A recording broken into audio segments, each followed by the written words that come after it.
আজকে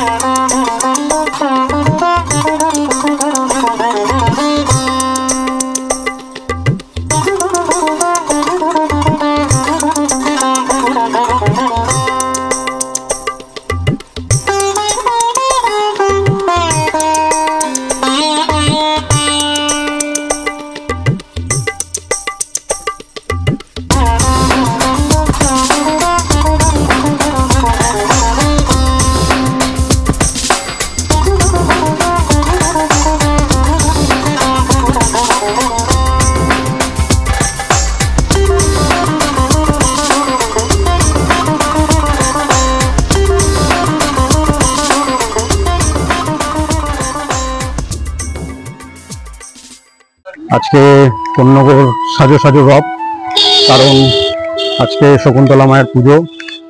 সন্ধ্যাবেলায় থেকে আজকে এই রাস্তায় কিন্তু হাঁটা যাবে না, প্রচুর ভক্তের সমাগম হয়ে যাবে, প্রচুর দোকান বসে গেছে অলরেডি। সকালবেলায় চলে এলাম মন্দির চত্বরে। যারা আমায় চেনো না তাদের বলে দিই, আমি তন্ময়া, তোমরা দেখছো আমার চ্যানেল ভ্যাগাবন্ড তন্ময়। আমার পেছনে তোমরা যে লাল চূড়োটা দেখতে পাচ্ছ, এটি হচ্ছে শকুন্তলা মায়ের মন্দিরের চূড়ো। আর আজ শনিবার, আজকে কিন্তু এখানে মায়ের পুজোর দিন। এই বছর শকুন্তলা মায়ের পুজো 136 বছরে পদার্পণ করবে। প্রচুর মানুষ এই পুজোতে সাক্ষী হতে দূর দূরান্ত থেকে আসে। সন্ধ্যাবেলায় মায়ের আগমন হয়ে যাবে মন্দিরে।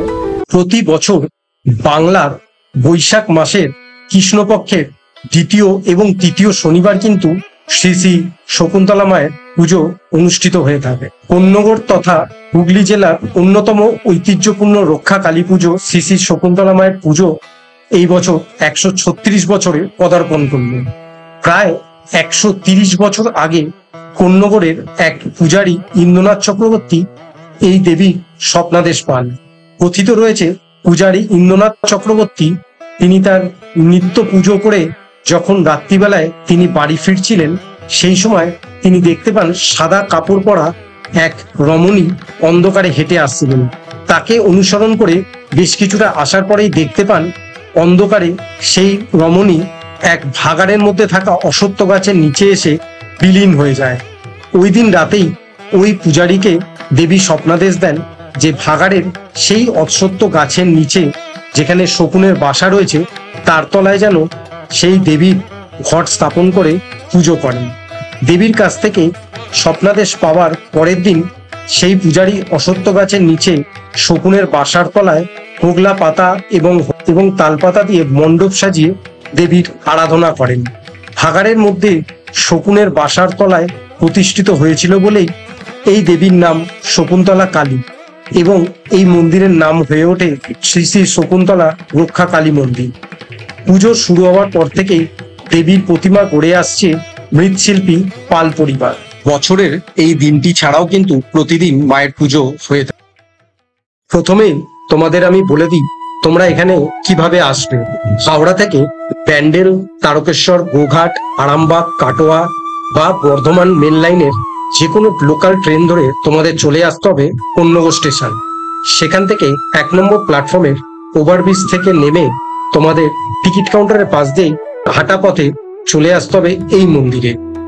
এই মন্দিরে আসার জন্য তোমরা কিন্তু টোটো পেয়ে যাবে, কিন্তু আমি তোমাদের বলবো এই পুজোর চলাকালীন দুদিন তোমরা পায়ে হেঁটেই এই মন্দিরে এসো, কারণ পুজোর সময় টোটো কিন্তু মন্দির প্রাঙ্গণে বন্ধ থাকে। আমি আমার ডেসক্রিপশনে গুগল ম্যাপের লোকেশনটাও দিয়ে দেবো, তোমরা চাইলে সেটা দেখেও আসতে পারো। পুজো উপলক্ষে একদিন আগে থেকেই ভক্তদের সমাগম শুরু হয়ে যায়। গতকাল মানে শুক্রবার রাত্রি 12টার পর থেকে ভক্তদের গঙ্গা স্নানের মাধ্যমে এই পুজোর সূচনা হয়ে থাকে। গঙ্গা স্নানের পরে চলে দণ্ডি কাটা এবং জল ঢালার পালা। সারা রাতব্যাপী এই জল ঢালা এবং দণ্ডি কাটার মাধ্যমে সকল ভক্তগণ উৎসবে মেতে ওঠে। 135 বছরের এই পুজো দিন দিন কিন্তু বৃদ্ধি পেতে পেতে আজ প্রায় কন্যগরের ইতিহাসে অন্যতম সব থেকে ঐতিহাসিকপূর্ণ পুজো কিন্তু এই পুজোই।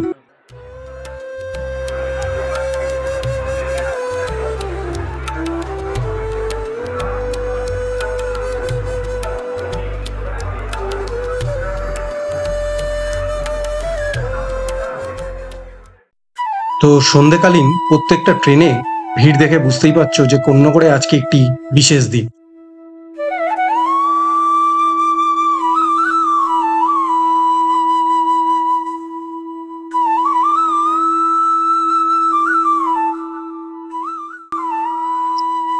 তোমরা যেরকম দেখতে পাচ্ছ, আজ কিন্তু কোন্নগরে বেশ কিছু জায়গায় রক্ষাকালী মায়ের পুজো হচ্ছে। সেরমই একটি পুজো হলো এই পুজোটি। স্টেশন থেকে নেমেই স্টেশনের ঠিক পার্শ্ববর্তী এলাকাতেই এই মন্দিরটি স্থাপিত রয়েছে এবং এই মন্দিরেও কিন্তু রক্ষাকালী মায়ের পুজো খুব জাঁকজমকভাবেই অনুষ্ঠিত হয়। এই মন্দির থেকে বেরিয়ে চললাম শকুন্তলা দেবীর মন্দিরের দিকে। যত সন্ধে হচ্ছিল মানুষের ভিড় কিন্তু ততই বাড়ছিল এবং মাইকে দূর থেকে শুনতে পাচ্ছিলাম মায়ের আগমন হবে আর কিছুক্ষণের মধ্যে। এটি হচ্ছে শকুন্তলা মন্দিরে যাওয়ার মূল প্রবেশদ্বার। প্রায় 300 মিটার দূরে অবস্থিত এই প্রবেশদ্বার দিয়েই সবাইকে কিন্তু লাইনের সাথে সাথে চলতে হবে মায়ের দর্শনের জন্য।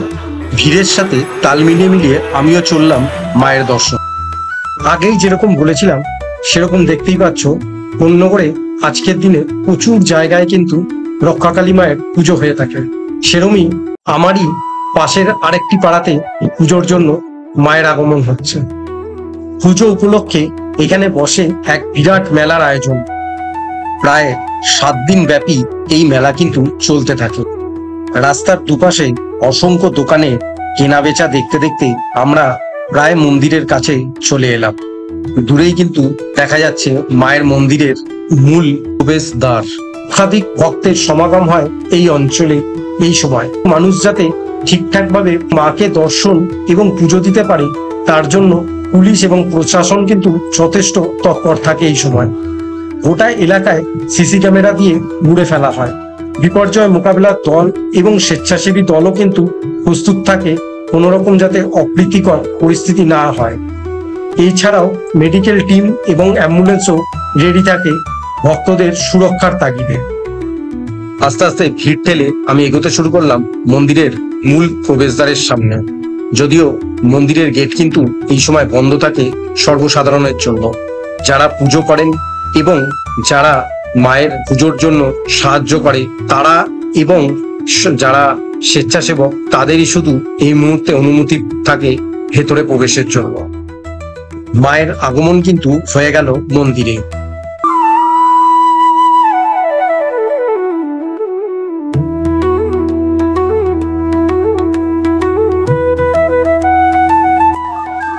প্রচন্ড ভিড় থাকায় মাকে কিন্তু বেশিক্ষণ দর্শন করা গেল না সামনে থেকে। যাই হোক, একটু দূরে গিয়ে কোথা থেকে নিশ্চয়ই মাকে আরেকবার দর্শন করব। সেরকমই মন্দিরের উল্টো দিকে থাকা নাট মন্দিরের দিকে এগোলাম, মাকে যাতে একটু ভালো করে দাঁড়িয়ে দর্শন করতে পারি। নাট মন্দিরের ঠিক পাশে যে গলিটা আছে সেই গলির সামনে এসেও দেখলাম এখানেও রয়েছে প্রচুর মানুষের জমায়েত। সুতরাং এখানেও কিন্তু মাকে ভালো করে দর্শন করার জায়গা ছিল না। কোনো রকমে দাঁড়িয়ে দূর থেকেই মাকে দর্শন করলাম বেশ কিছুক্ষণ ধরে।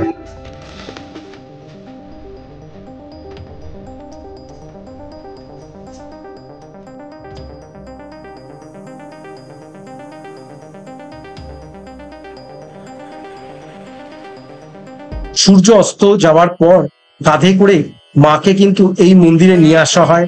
রাতভর চলে মায়ের পুজো এবং তারপর সূর্য ওঠার ঠিক আগেই শকুন্তলা রক্ষাকালী মায়ের কিন্তু বিসর্জন হয়ে যায় গঙ্গা নদীর তীরে। এই পুজোতে একাধিক বৈশিষ্ট্যর মধ্যে অন্যতম বৈশিষ্ট্য হলো ছাগলের বলি।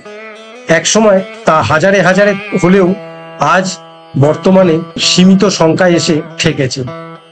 বহু মানুষ এখানে অপেক্ষা করছে তাদের মানসিক হিসাবে পাঠা বলি দেওয়ার জন্য। যদিও আমি কিন্তু এই পাঠা বলির বিরুদ্ধে। ভালোভাবে মাকে দর্শন করার জন্য আর একবার চেষ্টা করলাম। চলে এলাম মন্দিরের ঠিক পিছন দিকটায়। পিছন দিক থেকে যে জানলাগুলো রয়েছে সেখান থেকে বহু মানুষ মাকে দর্শন করে। আমিও চলে এলাম সেই দিকের জানলার দিকে। দেখতেই পাচ্ছ আমার আগে অনেক মানুষ থাকায় কোনো রকমে মাকে দর্শন করলাম। এখান থেকে বেশ কিছুটা সময় মাকে ভালো করে দর্শন করা যায়, তাই চেষ্টা করলাম তোমাদের সাথেও সেটা শেয়ার করে নাও।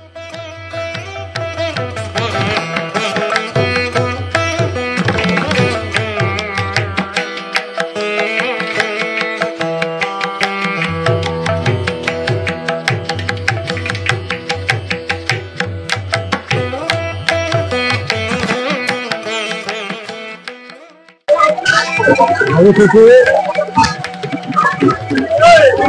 অনেক কষ্টে মায়ের দর্শন পেলাম কাছ থেকে। তো প্রচন্ড ভিড়, বহু লোক অপেক্ষা করছে মায়ের দর্শনের জন্য। মায়ের দর্শনের পরে চলো এবার তোমাদের একটু মেলাটা ঘুরিয়ে দেখিয়ে দিই। মন্দিরের দুদিকে রয়েছে দুটি বিশাল মাঠ এবং দুটি মাঠ জুড়েই রয়েছে প্রচুর দোকান, রাইড এবং বিভিন্ন খাবারের স্টল। প্রথমেই চলে এলাম মন্দিরের পার্শ্ববর্তী মাঠে। এই মাঠে মূলত খাবারের স্টল এবং বিভিন্ন রকমের রাইড বসেছে।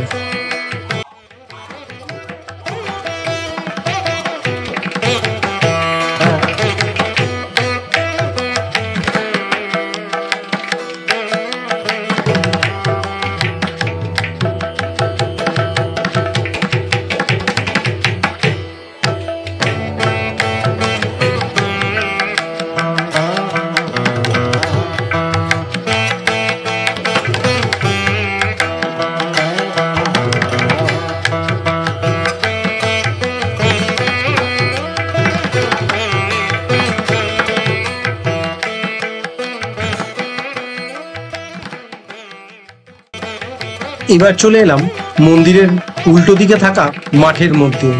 এই মাঠে রয়েছে বিভিন্ন দোকান, যেখানে নানা রকম জিনিস বিক্রি হচ্ছে।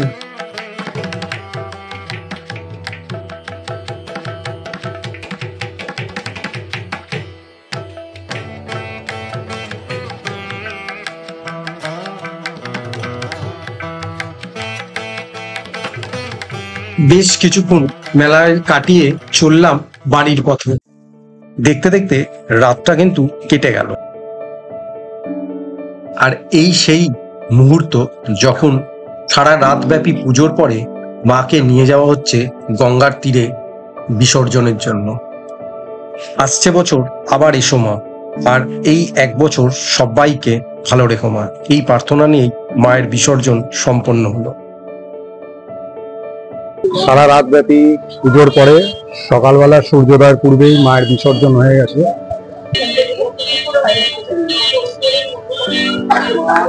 তোমরা দেখতে পাচ্ছ ঘট বসানো রয়েছে।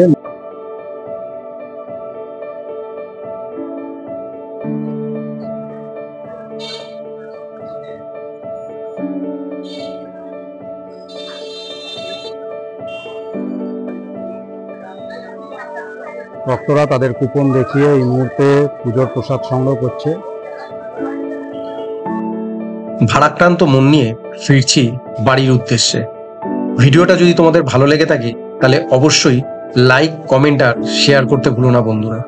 আর নতুন বন্ধুদের বলবো, যদি আমার এই চ্যানেলটি ভালো লেগে থাকে তাহলে প্লিজ সাবস্ক্রাইব করে নোটিফিকেশনটা অল করে দিও, তাহলে আমি যখনই কোনো ভিডিও দেবো সবার আগে তোমরা তা পেয়ে যাবে। ভালো থেকো, সুস্থ থেকো।